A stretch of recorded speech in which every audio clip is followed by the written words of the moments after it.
Moi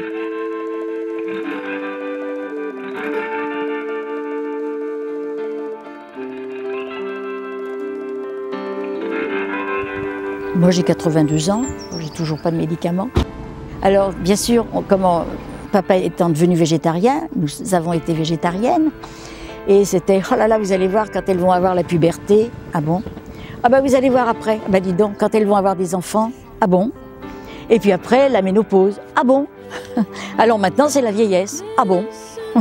Bon, eh ben, un jour je tournerai la page, mais j'aurai bien vécu en attendant.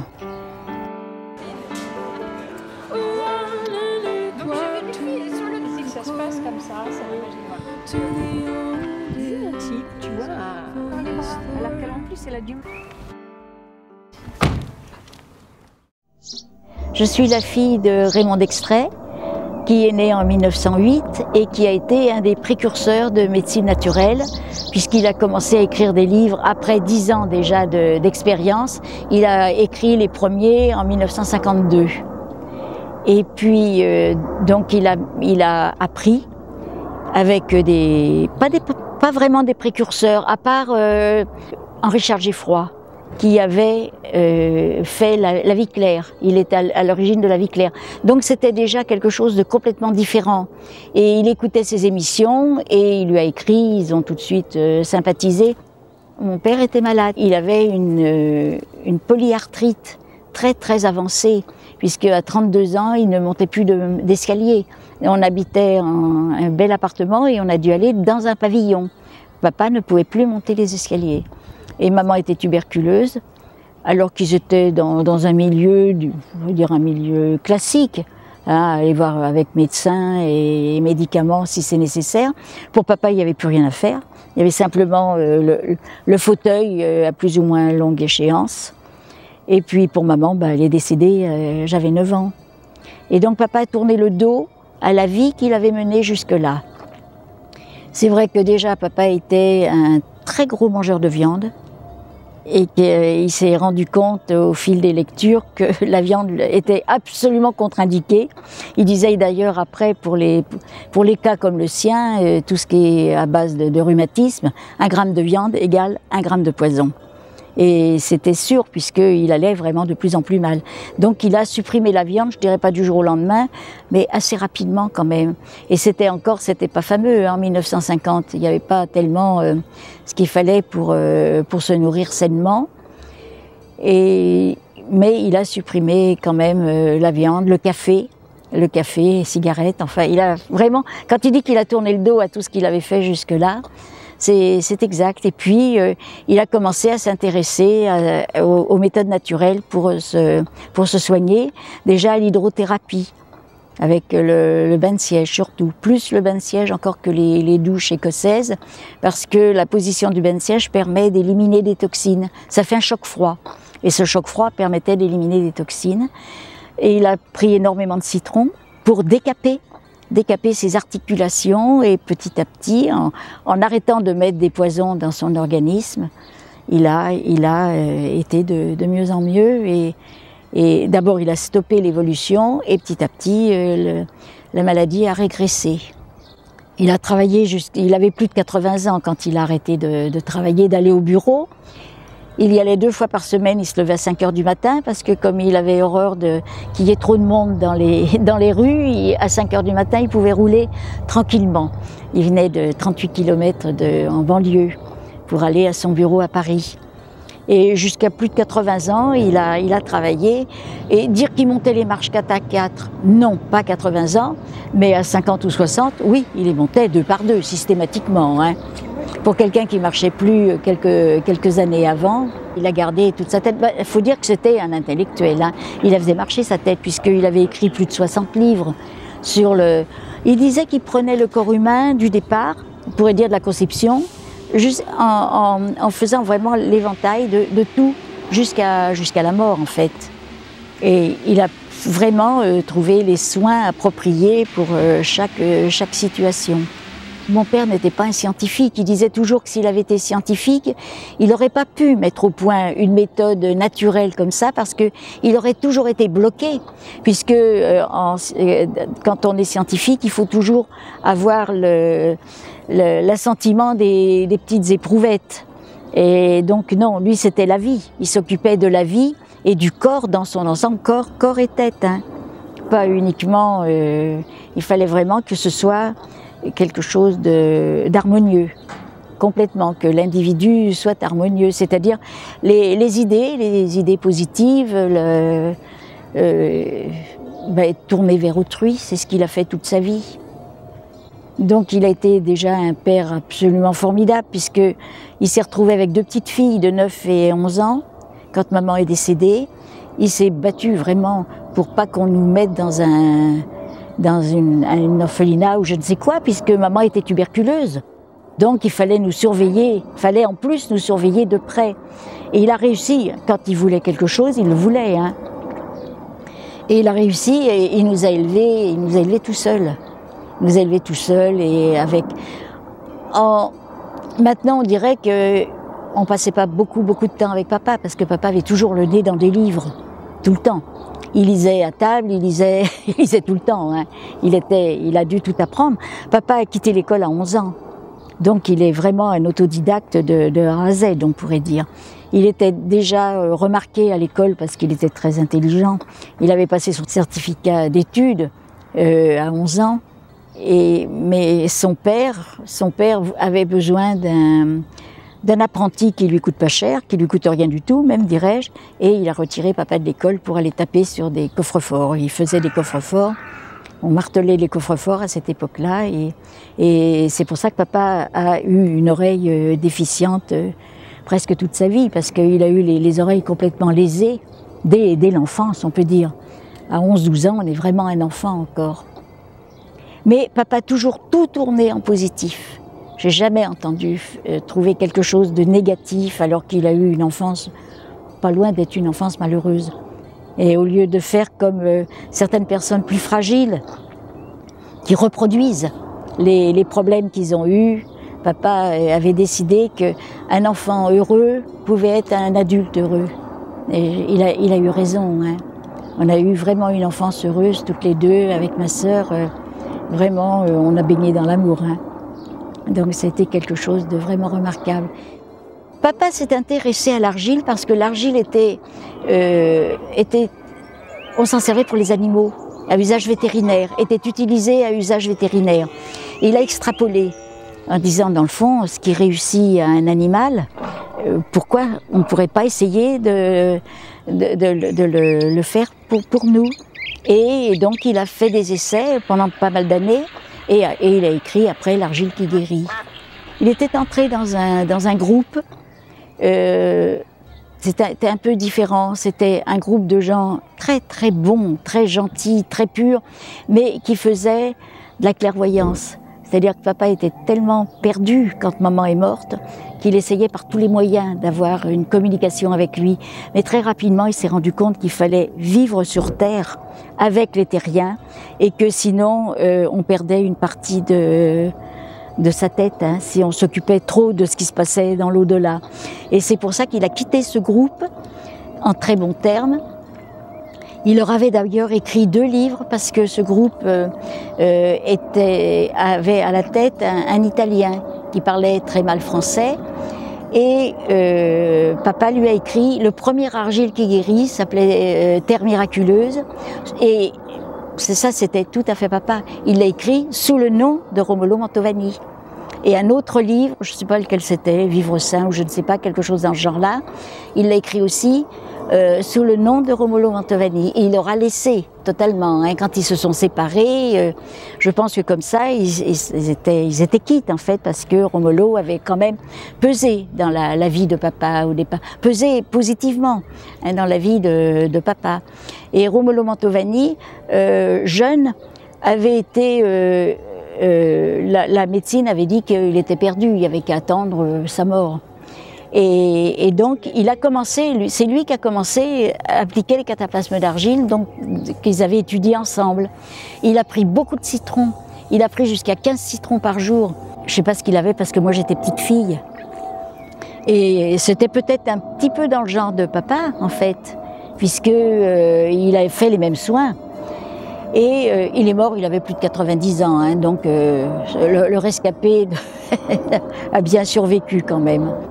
Alors après, donc quand papa a quitté, ça s'appelait Amour et Vie, papa a fondé une autre association. Il s'est marié avec une jeune femme qui était tout à fait d'accord avec ses idées, qui elle était scientifique. Et ils se sont mariés, ils ont adopté 5 enfants et ils ont continué à eux deux l'association. Donc l'association existe toujours. C'est plus papa et Jeannette qui écrivent les journaux, la revue mensuelle. C'est les enfants qui ont repris. Enfin les enfants finalement, c'est son petit-fils, le fils de ma sœur et moi. Mais il y a 3 autres personnes qui écrivent aussi dans la revue, dont Pascal. Et papa avait repéré tout de suite Pascal, il attendait qu'il sorte de l'école, il avait senti que Pascal était vraiment quelqu'un de vraiment bien, quelqu'un tout à fait sur la même ligne de vie, et il s'est pas trompé, hein, parce que Pascal est vraiment extraordinaire, c'est lui qui continue à faire marcher Vivre en harmonie, et c'est grâce à lui que ça continue à marcher bien correctement. Et quand c'était vraiment papa qui s'en occupait, c'était lui qui, d'abord ils écrivaient régulièrement des livres, il faisait beaucoup de conférences. Il y a eu jusqu'à 3500 abonnés. Alors que les magasins de diététique, il y avait leur adresse derrière la revue. Il y avait la page complète et tous ces magasins de diététique étaient dépositaires de la revue. Ils prenaient 5 revues par mois, donc les revues étaient vendues dans les magasins de diététique aussi. Il y avait 7 millions de livres de vendus, maintenant il doit y en avoir beaucoup, beaucoup plus. C'était traduit en l'argile, il y a plusieurs livres qui étaient traduits, surtout l'argile, en 7 langues. 7 ou 8 langues. Alors les débuts ont été difficiles avec l'argile, il a eu 7 procès par l'ordre des médecins. Parce que évidemment, il faisait de la médecine illégale. Mais les 7 procès, il les a gagnés. C'est étonnant, parce que c'était quand même, pour parler de l'argile, c'était quand même... Mais je crois qu'il est toujours tombé sur des procureurs qui ont lu le livre et qui n'ont pas vu la matière où elle supprimait ou à punir. Il a donc continué tranquillement, mais c'est quand même une épreuve terrible d'avoir des procès comme ça. 7 procès, c'est énorme, hein. Et il a toujours continué, il n'a jamais baissé la garde. Et on s'aperçoit quand on lit ses livres que la vie va de plus en plus dans la direction de ses livres. Sur le diabète, par exemple, il y a eu une période où des médecins avaient dit on va faire interdire ce livre, c'est un danger. Et maintenant les théories médicales vont de plus en plus en direction de ce livre. Donc je crois qu'il avait vraiment, un nez, il sentait les choses. Peut-être aussi parce qu'il se sentait tellement proche des gens, et surtout des gens qui souffrent, qui comprenaient leur souffrance et qu'il faisait ce qu'il fallait. En 1989, il a eu le prix de l'Académie de la paix. Et c'est un livre un prix qui est décerné quand même par des professionnels, hein, par des professeurs, des docteurs.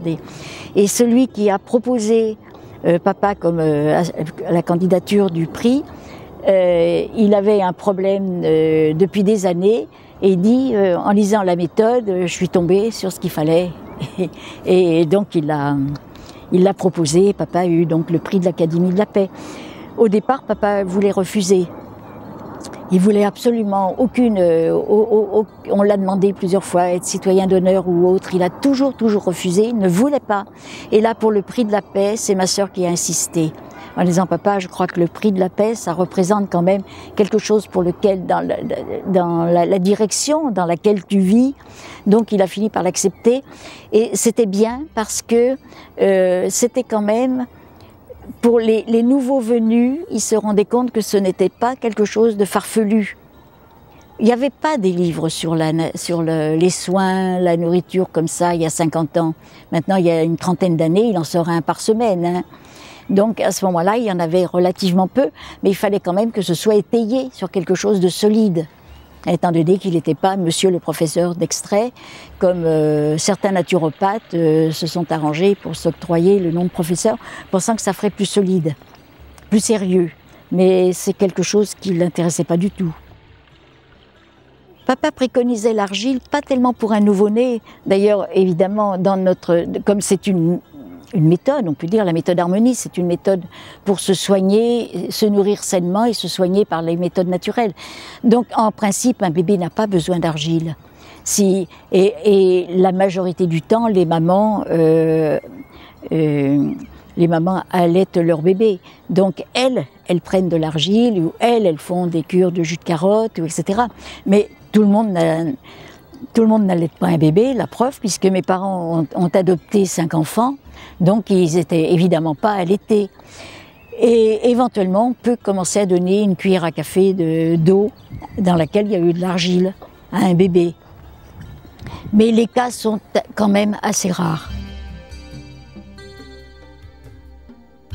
Et quand papa a commencé, il allait avec sa pioche et son seau, il allait à Montreuil, en région parisienne. Il allait chercher l'argile, alors il ramenait des gros blocs qu'on mettait au soleil, et quand ça commençait à sécher, c'était pas facile, vous savez, il y a des années. Maintenant, vous achetez l'argile, elle est sèche, elle est prête, elle se délite en un quart d'heure, 20 minutes. Là, évidemment, il fallait vraiment qu'elle soit vraiment sèche.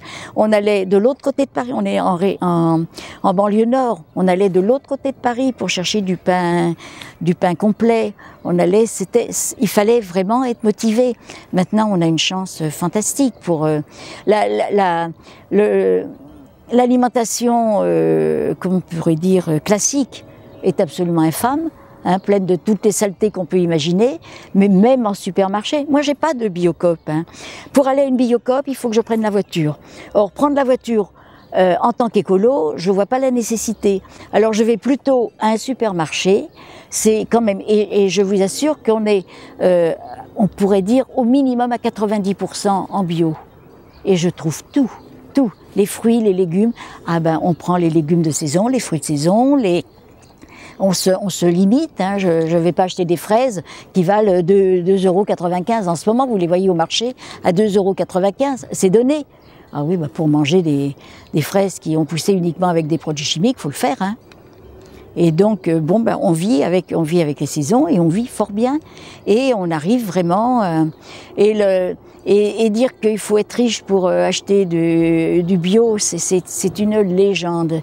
C'est faux.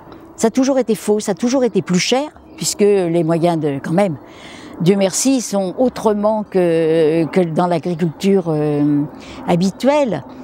C'est désherber à la main, c'est vrai, il y a pas de conservateurs, etc. Mais je faisais les courses avec quelqu'un, j'ai dit regarde le prix des bananes. Les bananes bio, 1,79 €, les bananes non bio, 1,69 €. Il y avait 10 centimes de différence. Alors quand vous voyez que les bananeraies qui ont été démolies là, il y a quelques années par les typhons, ils n'ont rien pu faire pousser après, tellement le sol était mort, complètement mort, tellement il y avait eu de produits chimiques et autres. Les bananes mûrissent en mûrisserie, nous on a des bananes à 69 le kilo, enfin, avec du potassium, avec des fruits qui sont des fruits. Ils sont des fruits. On peut dire qu'on conseille l'argile dans presque tous les cas. Quand on ne sait pas ce qu'on a mais qu'on ne va pas bien, eh bien on peut toujours faire une série de cataplasmes d'argile sur le foie. Papa disait, c'est le chef d'orchestre. Quand le foie va bien, le reste va pas mal, les intestins suivent, si le foie va bien, la vésicule envoie bien sa bile.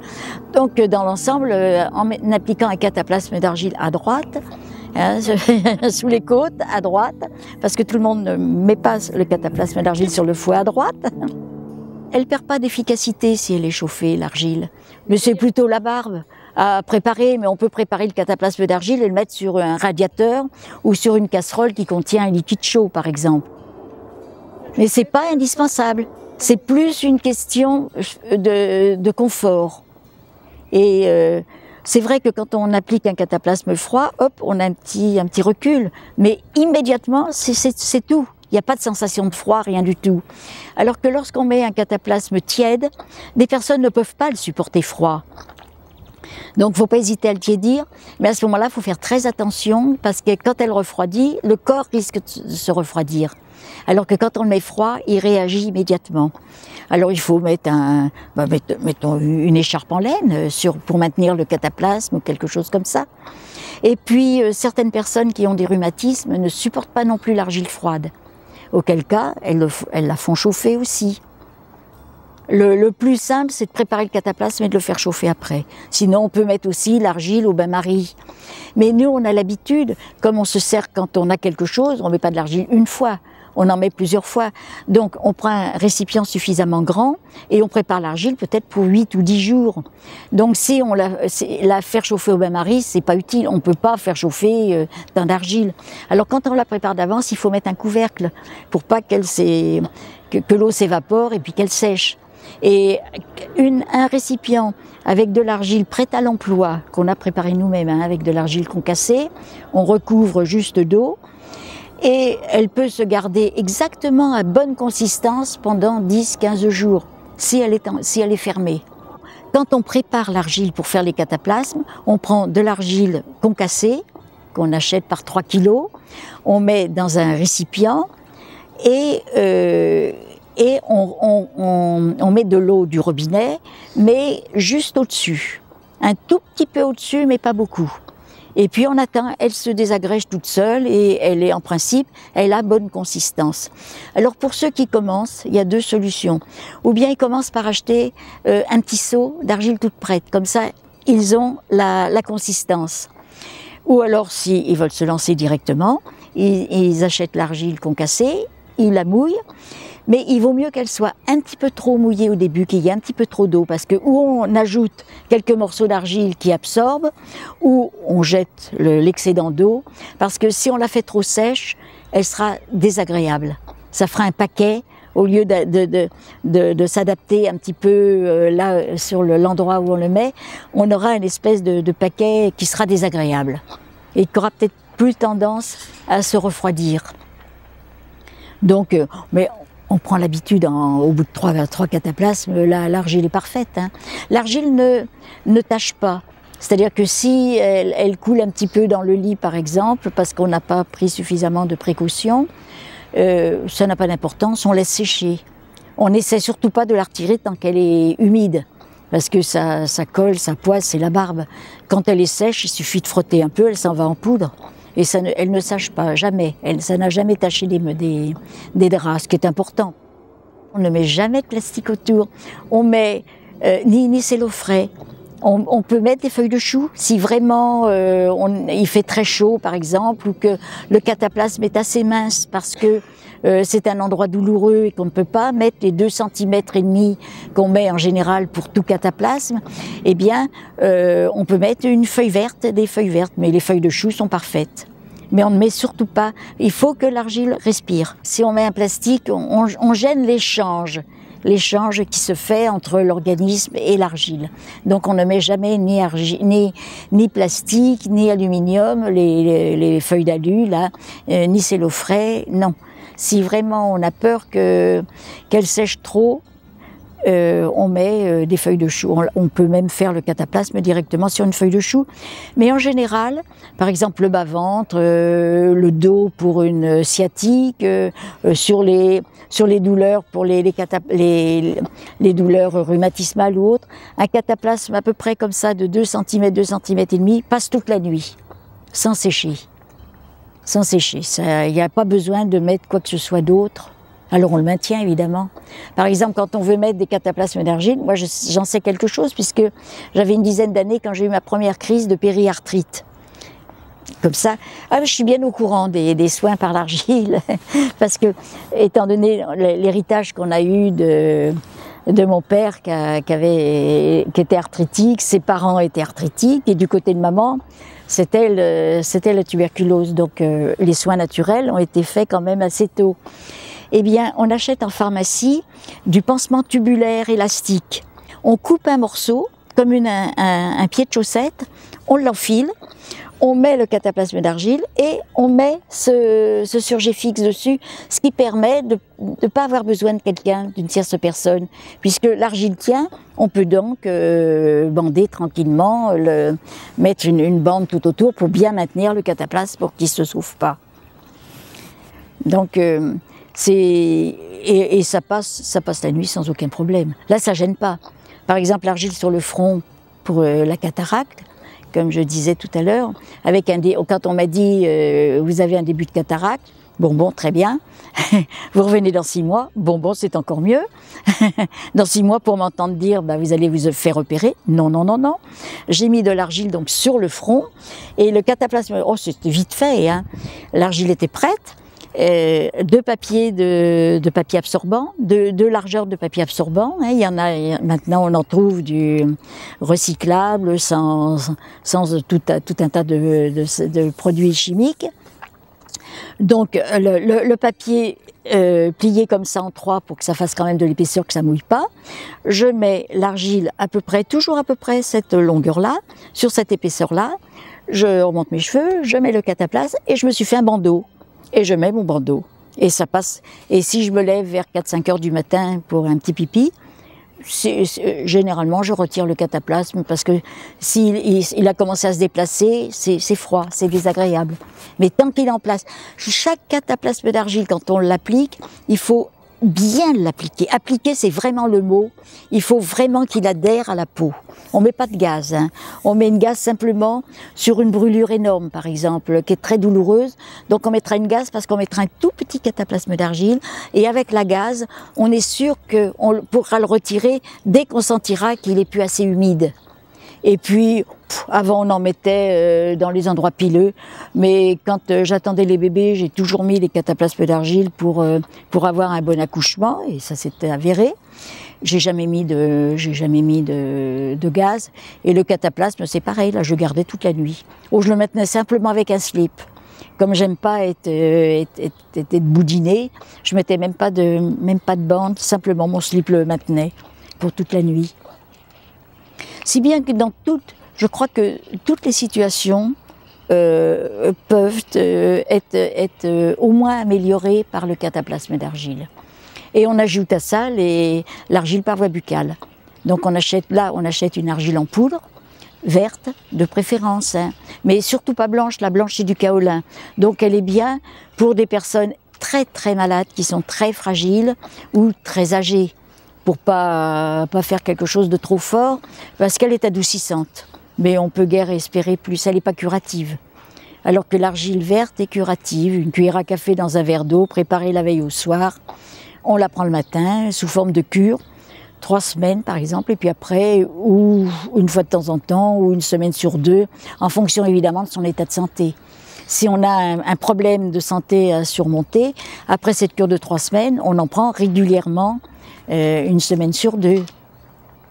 Et quand on n'a rien, qu'on se porte bien, comme c'est mon cas, de temps en temps j'en fais, et puis voilà, j'écoute mon horloge. Si elle me dit un peu d'argile ferait du bien, bon allons-y, refaisons une cure d'argile.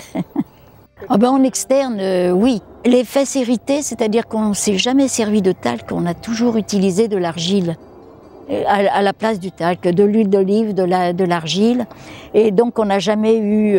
et puis ils n'avaient pas une alimentation très irritante, les enfants non plus, étant donné où ils étaient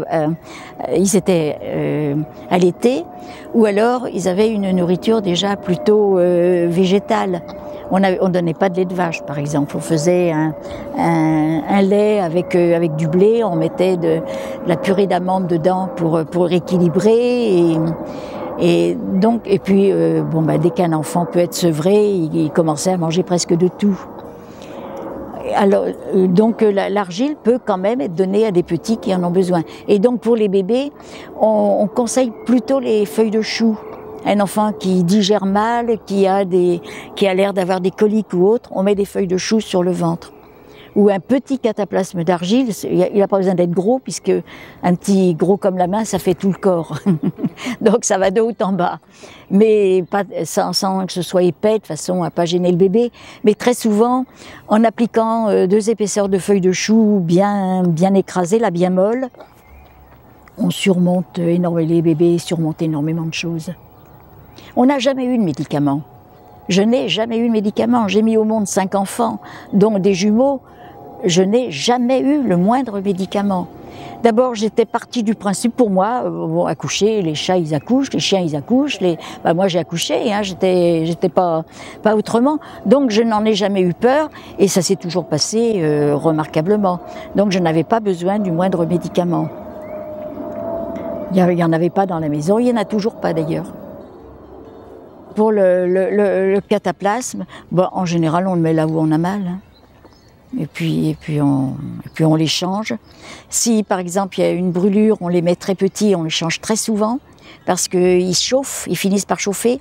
Certaines personnes disent, moi j'ai mis un cataplasme d'argile sur mon foie, quand je l'ai retiré, t'es toujours pas chaud.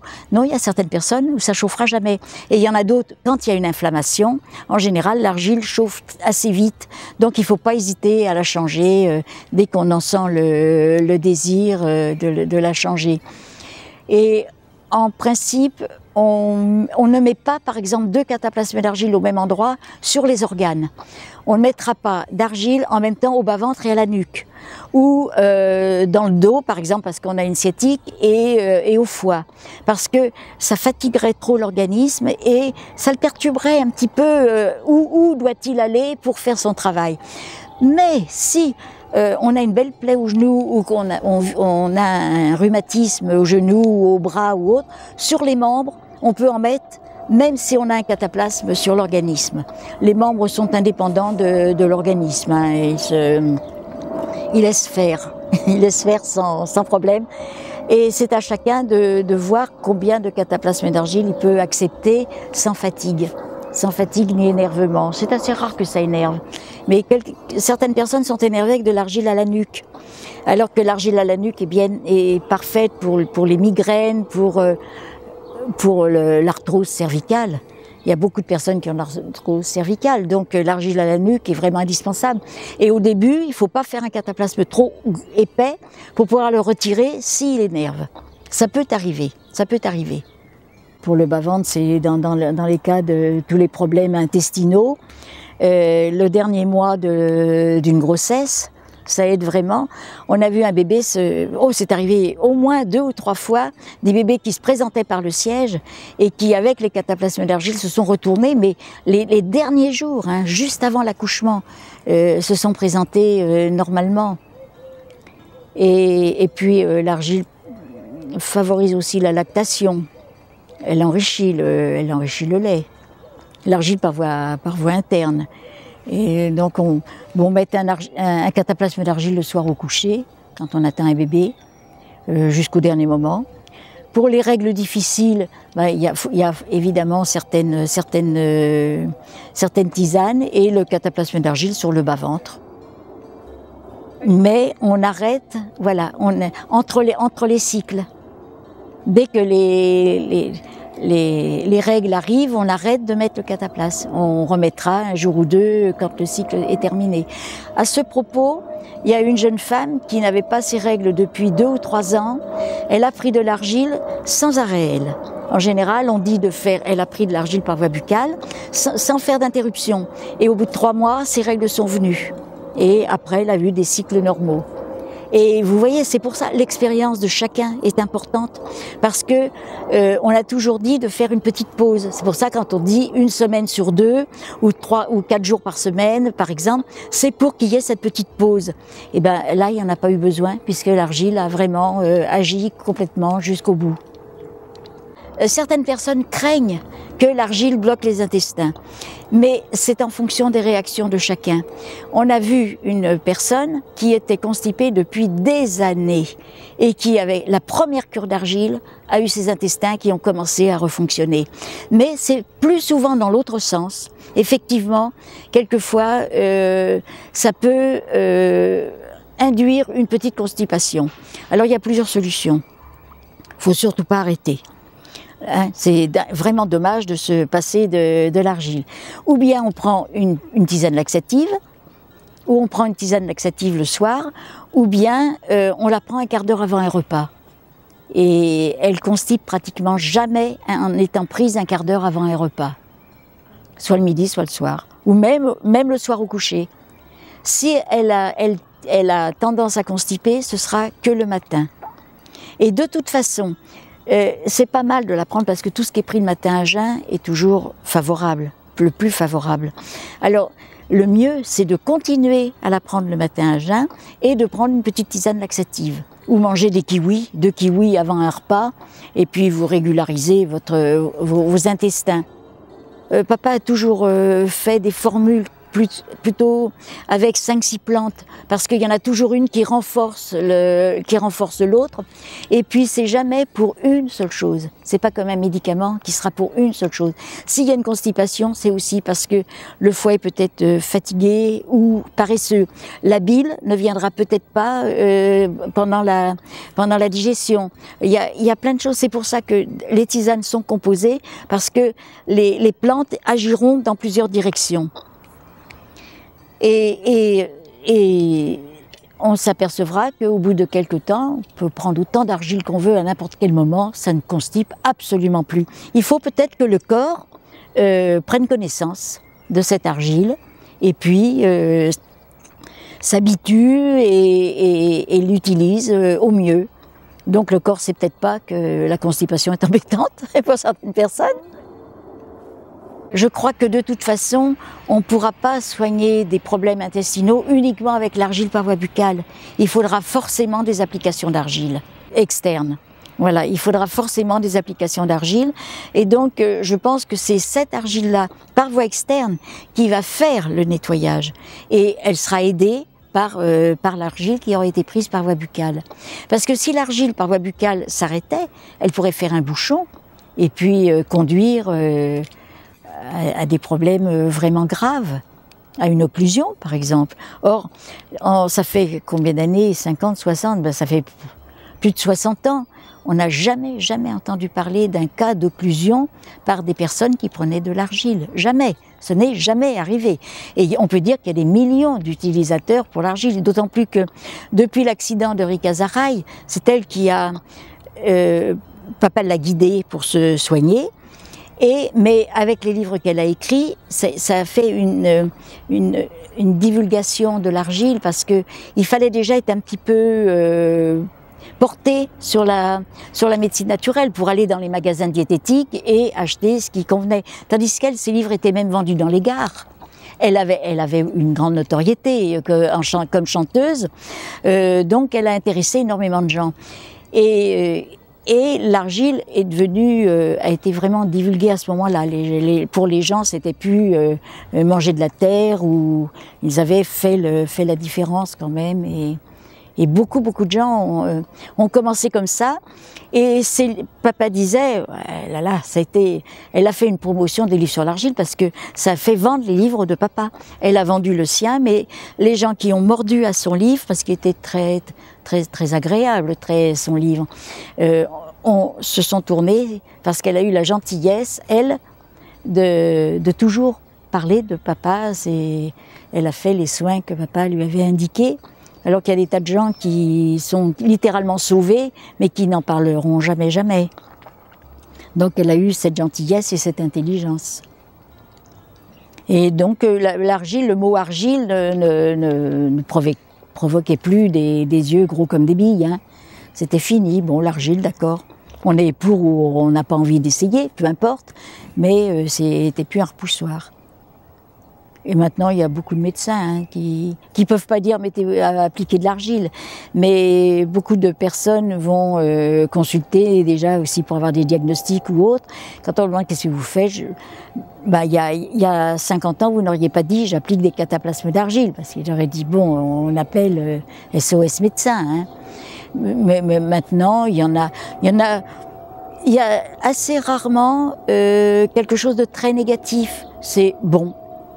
Continuer, ou il y en a qui disent bah oui, pourquoi pas, ou faut voir aussi les résultats. quand vous voyez les résultats, c'est assez difficile quand même de dire vous faites fausse route. Surtout que on n'est pas des doux rêveurs. Hein. Quand il y a une fracture, on ne dit pas appliquer l'argile. On dit il faut aller voir s'il n'y a pas de déplacement d'os, si on le fera pas à nous-mêmes. Hein. Même si, alors on fait des soins naturels, l'œuf dans le citron, l'argile buccale, etc., pour aider vraiment à la calcification. Mais si la personne a besoin d'être plâtrée, elle sera plâtrée. Hein. Je crois que Rika Zaraï avait mis dans son livre, parce que nous on l'avait jamais mis ça avant. Elle disait de commencer par boire l'eau. Ça nous était pas venu à l'idée, mais pourquoi pas, si certaines personnes, puisque l'eau a été en contact avec l'argile toute la nuit, donc elle est dynamisée de toute façon. Hein. Donc déjà boire l'eau pour une personne qui se sent un petit peu écœurée par l'argile. Mais sinon, le plus rapidement possible, prendre l'argile, c'est quand même elle qui est la plus efficace. Et alors quand on prépare un verre d'argile, peu importe qu'on mette d'abord l'eau ou qu'on mette d'abord l'argile, mais on n'y touche pas. Si on met l'argile, on met l'eau et on attend 2-3 heures. Parce que sinon, si on mélange, c'est une horreur. Ça reste après la cuillère, on peut pas s'en débarrasser. Et alors, ça, elle se fait vraiment toute seule. Que l'argile soit par-dessus ou que ce soit l'eau par-dessus, ça n'a aucune espèce d'importance. En un quart d'heure, 20 minutes, elle est bien. Mais c'est certain comme on la prépare le soir, on n'y touche pas. On met l'argile, on met l'eau, et puis le lendemain matin, on mélange avant de la boire.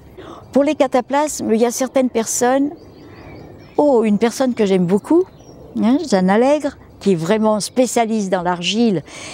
Elle a le côté intellectuel, nous on a le côté pratique et l'expérience. Et elle a ce côté intellectuel qui dans le fond manquait. Parce que beaucoup de personnes disent mais l'argile pourquoi, comment? Et elle a les réponses. Et elle m'a dit que dernièrement, et je pense que c'est vraiment très intelligent, c'est que par exemple pour quelqu'un qui a de l'acide ou un épanchement de synovie, c'est-à-dire quand il y a du liquide, elle saupoudre avec du sel marin. Le cataplasme d'argile. Mais une fois qu'il est prêt, on saupoudre avec du sel marin. Et ça me paraît très intelligent. Et peut-être même dans des cas où il y a une plaie très sale, ou c'est pas impossible. Il faut un peu que chacun fasse son essai. Hein. Nous, on a fait pas mal d'expériences pour eux. Maintenant, à vous d'en faire. On sait que l'argile est formidable par voie interne, par application, mais il y a des choses qu'elle ne peut pas faire. Elle ne peut pas faire dans certaines maladies. Elle ne peut pas lutter de vitesse avec les médicaments qui vont peut-être stopper. L'argile, ce sera quand même un petit peu comme l'homéopathie, des soins de base, des soins de terrain. Donc, et dans certaines pathologies, faut... Rika Zaraï avait dit quelque chose qui m'avait paru bien comme périphrase. C'était quand il y a le feu à la maison, eh ben les pompiers ils inondent votre maison, mais ils ont éteint le feu. Puis après, on éponge, on nettoie. Je crois que c'est ça le principe. C'est si vraiment il y a le feu à la maison, il ne faut pas se contenter d'appliquer un cataplasme d'argile en disant ça y est, on va vers les soins. Non, il y a certaines pathologies où l'argile ne peut pas soigner. Mais ça fait, je dirais même pas 10%, peut-être 5% des pathologies. Quand vous êtes une famille avec 5 garçons, 5 casse-coups, 5 casse-coups, parce que si vous voyez la liste de ce qu'ils ont pu se casser en faisant du sport, etc., dont 2 sportifs de haut niveau, et qu'il n'y a pas de médicaments dans la maison, c'est que vous arrivez quand même à surmonter pas mal de choses.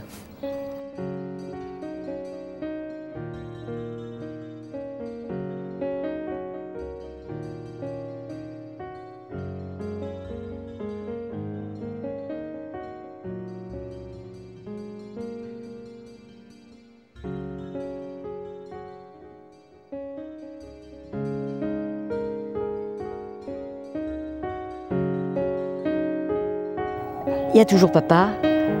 J'ai l'impression qu'il continue toujours à me guider.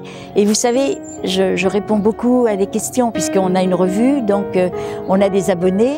Et quand ils ont une question à poser, c'est à moi qu'ils la posent. Eh bien, très très souvent, ils disent « Ah, mais de toute façon, on a l'impression encore que Raymond nous guide en nous disant ce qu'il faut faire. » Il a vraiment été très très important pour des milliers de gens. Vraiment des milliers de gens. Et il y en a vraiment qu'il a vraiment sauvé, hein, complètement sauvé.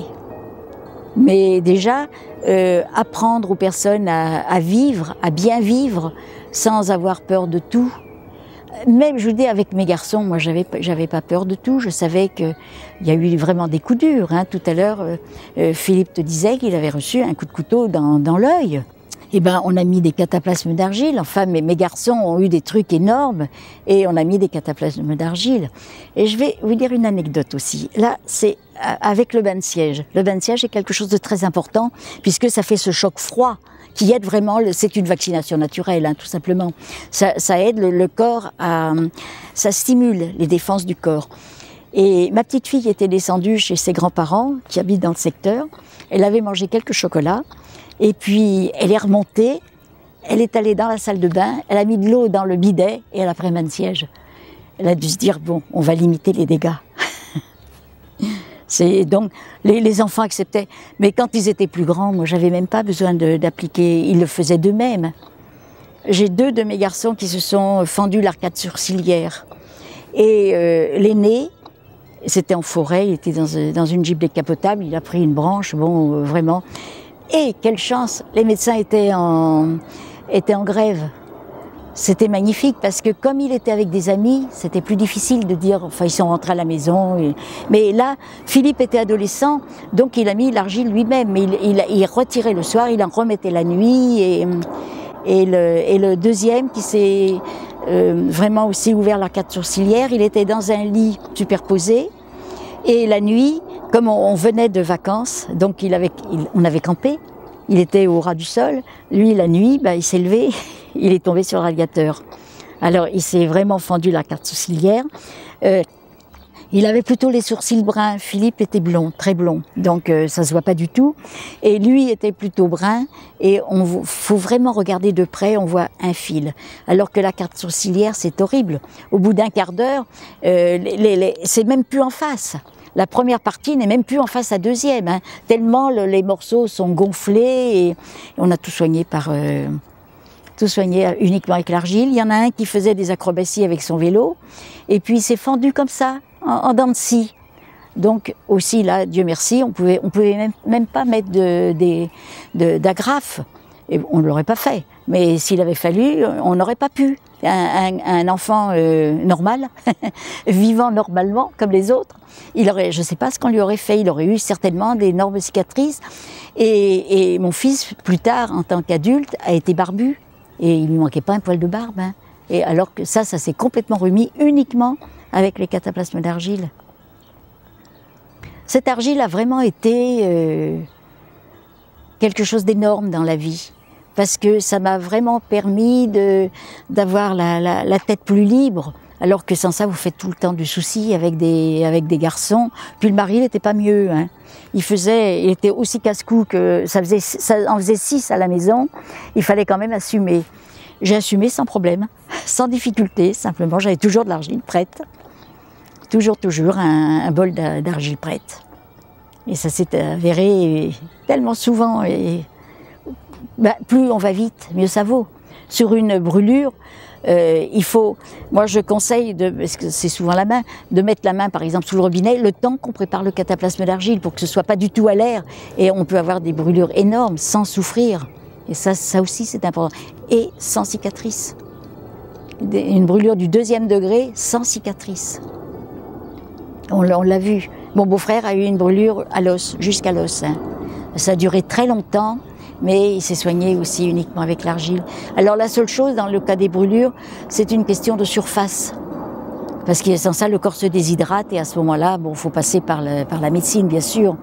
Mais si c'est une petite surface, à ce moment-là, il n'y a pas ce problème et on soigne totalement, complètement avec l'argile et sans souffrance et sans cicatrice. On a 1000 et 1000 cas comme ça où on pourrait parler toute la journée de ce qui a pu être soigné avec l'argile. Et c'est quelque chose qui est tellement à portée de main. Papa était un humaniste. Et c'est aussi pour ça, quand il a fait son gros livre, La méthode harmoniste, c'est pour ça qu'il a été aussi couronné, je pense, du prix de l'Académie de la paix. Parce que c'est avec des choses que vous avez à portée de la main. Quand mon mari s'était fait écraser un doigt on avait un petit voilier, s'est écrasé complètement un doigt entre le bateau et le quai. Et il fallait de l'argile, eh bien on est allé en chercher. Comme on était sur une île, c'était pas facile, on a utilisé ce qu'on avait emporté, on en emportait toujours beaucoup, mais sans doute pas suffisamment. Et on s'est renseigné auprès des autochtones et on a trouvé de l'argile auprès d'une mare. Alors, elle était pas nette, hein, on n'aurait pas été la boire. Il fallait aussi avoir l'habitude pour se dire, bon, du moment, elle était stérile, donc c'était de l'argile. Eh ben, on a soigné son doigt. Ça a mis 6 mois hein, avant que le doigt se reforme. C'était pas rien quand même. C'est pour ça. Après, quand l'argile a été vraiment connue, 36 livres ont été écrits sur l'argile, même par quelqu'un qu'on connaissait, qui avait été contre l'argile pendant des années, qui a fini par en écrire un. Mais ces livres-là, ils tombent dans l'oubli immédiatement. Et une fois, j'avais entendu une interview à la radio. On avait interviewé une illustre inconnue qui avait écrit un livre sur l'argile et qui disait « Mais je m'en sers pour tous les bobos ». Tu sais, pour s'en servir pour tous les bobos, l'eau du robinet, elle suffit. Hein. Il n'y avait pas besoin de faire un livre sur l'argile pour soigner un bobo. Moi, je pense que l'argile, si on fait un livre, c'est pour dire qu'on peut aller plus loin que soigner un bobo. Les bobos, pour les bébés, on fait un gros bisou et puis le bobo, il est passé. Hein. Il n'y a pas besoin d'un livre sur l'argile. Et quelquefois, on ne se sert pas assez d'argile en poudre, aussi dans des cas de boutons ou de plaies. L'argile en poudre, avec un eczéma par exemple, l'argile en poudre est très très efficace aussi. La verte, hein, toujours pas la blanche, hein, la verte. Elle est très efficace aussi pour soigner des plaies. Pour soigner des plaies, des brûlures. Et là, c'est d'un emploi extrêmement facile, très commode. Hein. Il n'y a pas besoin de préparer le cataplasme d'argile.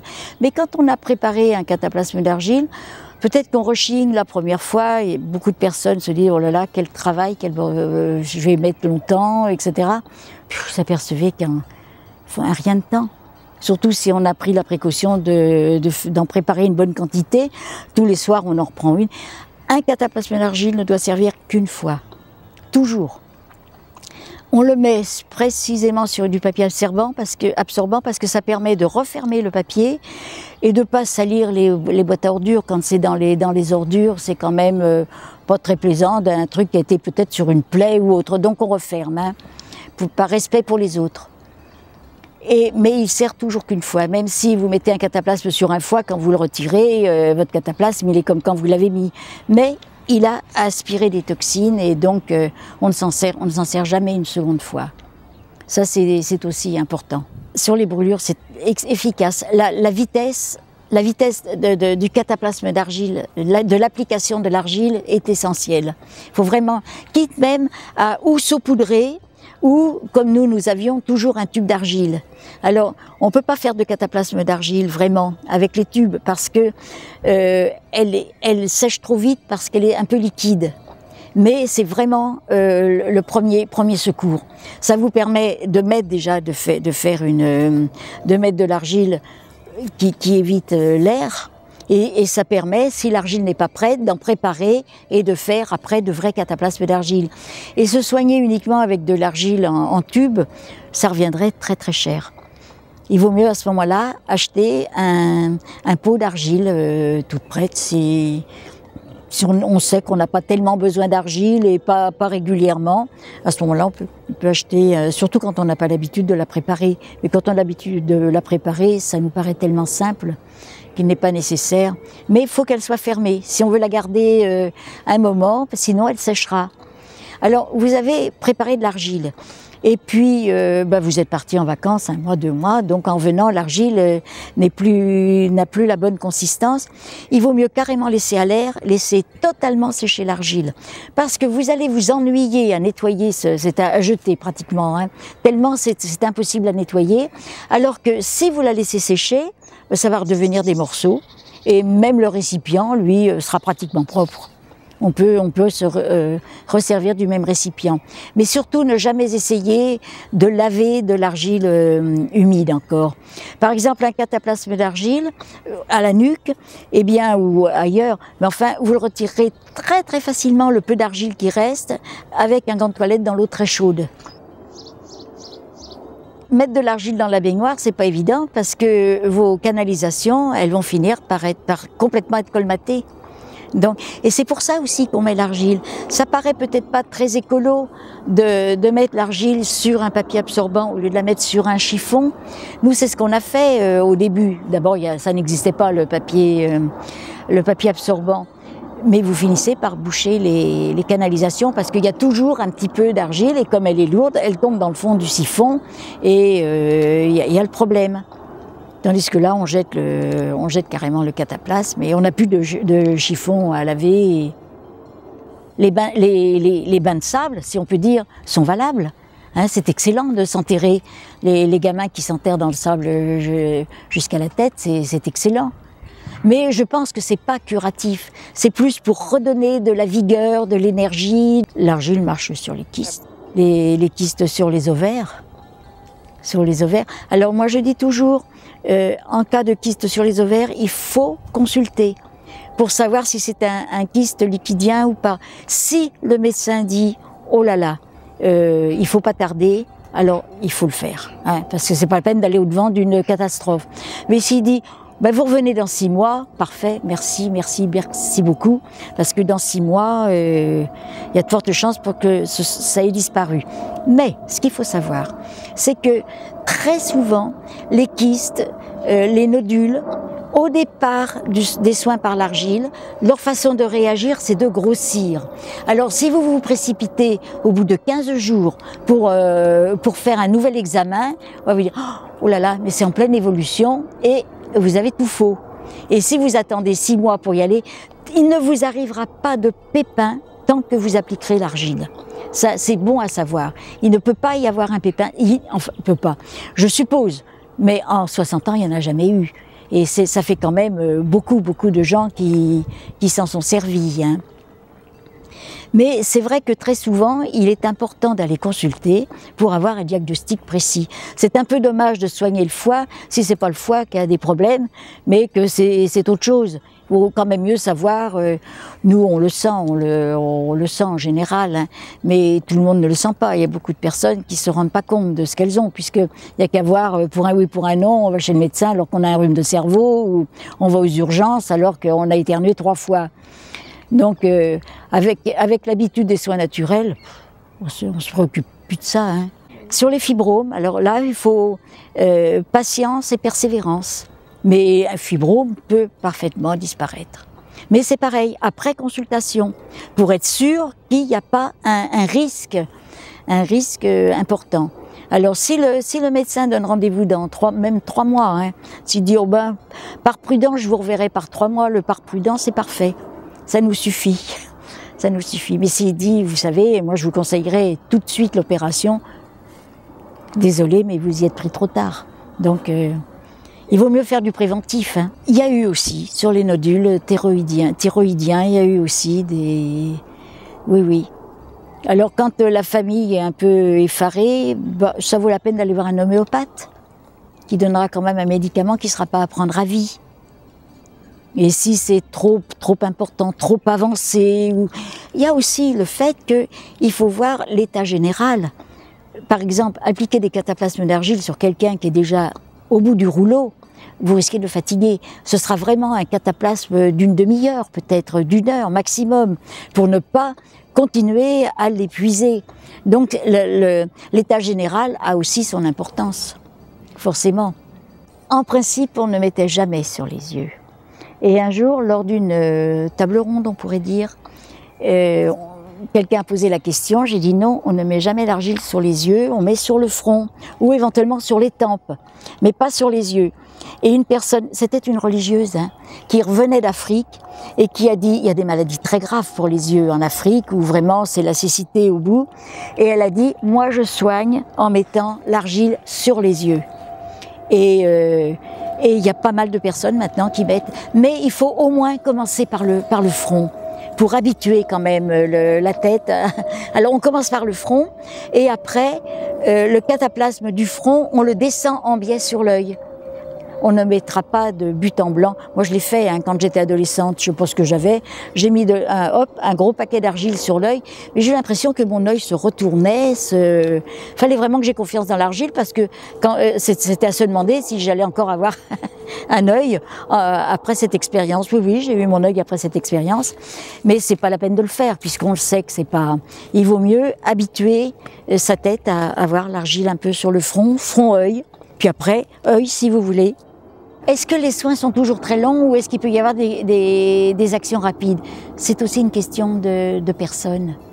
Parce que, déjà, pour les blessures, papa disait que les blessures superficielles sont plus longues à complètement se terminer que les blessures plus importantes parce que ça travaille par l'intérieur. L'argile travaille aussi par l'intérieur, donc elles se guériront plus facilement. Mais vous avez des personnes qui vous disent mais j'avais un rhumatisme, j'ai mis de l'argile pendant une semaine, j'ai plus mal du tout. Peut-être que elle ça.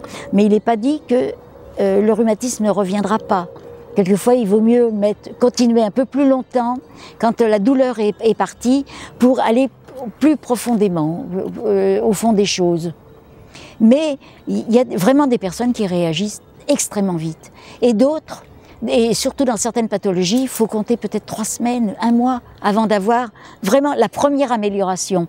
Et dès qu'il y a une amélioration, mais je ne parle pas évidemment d'une piqûre de moustique, hein, je parle de quelque chose d'important, mais dès qu'il y a une amélioration, alors le ciel est bleu, parce qu'on sait que ça va aller de mieux en mieux. Il y aura de plus en plus petites étoiles dans ce ciel bleu. Et quelquefois, on nous demande pendant combien de temps? Jamais on ne répond. On répond, mais on ne répond pas à la question. On dit que c'est pas possible, on ne sait pas du tout votre âge, votre état de santé. C'est important, votre état de santé. Si vous êtes malade de partout, évidemment, ça risque d'être beaucoup plus long. Si c'est une blessure, on peut dire, bon, en principe, en une huitaine de jours, c'est fait. Mais tout le reste, c'est pas possible. Et la façon dont votre organisme réagit aussi et surtout. Si un cataplasme d'argile peut provoquer des douleurs, oui. Ça peut arriver, ça peut y avoir des réactions. Alors, il ne faut pas dire, oh là là, l'argile ne me réussit pas. Ce qui est une erreur. L'argile vous réussit parce que elle est déjà en train d'agir. Mais, comme on n'est pas masochiste, il faut adoucir. Alors, on peut commencer par exemple par faire des applications de choux qui sont beaucoup plus douces. Et puis, au bout de 8 jours, on mettra un cataplasme. Et puis, pendant 2 jours, on ne remettra que du chou. Puis après, etc., etc. Et au bout d'1 mois, de toute façon, même en étant parti de très bas, on acceptera les cataplasmes d'argile. Vous avez certaines personnes qui mettent un cataplasme d'argile sur un endroit touché par un rhumatisme et qui, au bout de 10 minutes, ne peuvent plus le supporter. C'est pour ça qu'il faut commencer petit pour pouvoir le retirer facilement. Il ne faut pas le garder et souffrir. Certaines personnes diront, j'ai mis de l'argile ou je ne sais pas où, sur le corps et ça m'a déclenché une douleur. Ça peut arriver. Elle avait déjà mis l'argile, et donc si elle a mis l'argile, déjà c'est qu'elle savait qu'il y avait quelque chose. Et l'argile a vraiment été le déclencheur. Donc il faut surtout pas arrêter, c'est ce qu'on disait tout à l'heure. Il faut aménager pour arriver à supporter l'argile de mieux en mieux. Mais il faut pas arrêter, c'est que ça y est. Et il faut au contraire être content, c'est que l'organisme est encore en état de réagir. Parce qu'un organisme qui réagit plus, ben c'est la maladie, la plus grave maladie, c'est celle qui se soignera plus. Hein. Et c'est pour ça que, par exemple, on a déjà entendu dire, oh ben maintenant je suis bien fragilisée depuis que j'ai une alimentation naturelle. Le jour où je fais vraiment un écart, pof, j'ai mal au foie ou j'ai mal à la tête. Je dis mais soyez contente. C'est que votre organisme réagit et puis vous dit attention la prochaine fois, allez-y un peu plus doucement. Mais de temps en temps, si ça vous fait plaisir, bah vous mettez un cataplasme d'argile et puis vous rétablissez la circulation. Il faut pas, on n'a pas l'impression qu'on est privé de quoi que ce soit, alors qu'on est végétarien et que parce qu'on a beaucoup de choses, on a un très grand choix d'alimentation dans l'alimentation. Mais si un jour on fait un écart et qu'on a la migraine, eh ben en fonction de la migraine, nous on met sur le front ou on met à la nuque, selon l'endroit, et puis voilà, ou sur le foie. Si c'est parce qu'il y a eu quelques problèmes de chocolat, À ce moment-là, le foie, on l'aide à éliminer tout ça. Voilà, bon ben moi ce que je peux vous dire c'est que je vous conseille de l'essayer cette argile, mais essayer n'est pas le bon mot. Je pense que faites votre expérience, mais essayez, ça a l'air de dire qu'on va essayer puis on arrêtera si ça va pas. Je pense que c'est pas tout à fait ça. Il faut déjà être positif. Il faut vous dire que l'argile a agi à peu près dans tous les cas. Il y a des maladies qu'on ne peut pas guérir avec l'argile, mais on peut soulager déjà. On peut soulager avec les soins. On peut prendre de l'argile, par exemple, même quand on a un traitement médical, à condition qu'il y ait au moins 2 heures entre la prise d'argile, 4 heures, ou peut-être même 4 heures, entre la prise d'argile et le médicament pour être sûr que l'un n'interfère pas sur l'autre. Parce qu'un médicament, c'est quand même fait pour avoir un effet, même s'il y a des effets secondaires. Et l'argile que vous aurez pris 4 heures avant adoucira les effets secondaires. Mais il ne faut surtout pas que ça gêne l'efficacité du médicament, qui a été pris quand même dans ce sens-là. Ça entre dans la vie. Hein. On a pour un oui, pour un non. Si on a un petit problème, on n'est pas toujours en train de se soigner, il ne faut pas croire ça. Mais on sent que s'il y a un problème, ben on le surmonte très rapidement en appliquant de l'argile très rapidement. Voilà. Merci.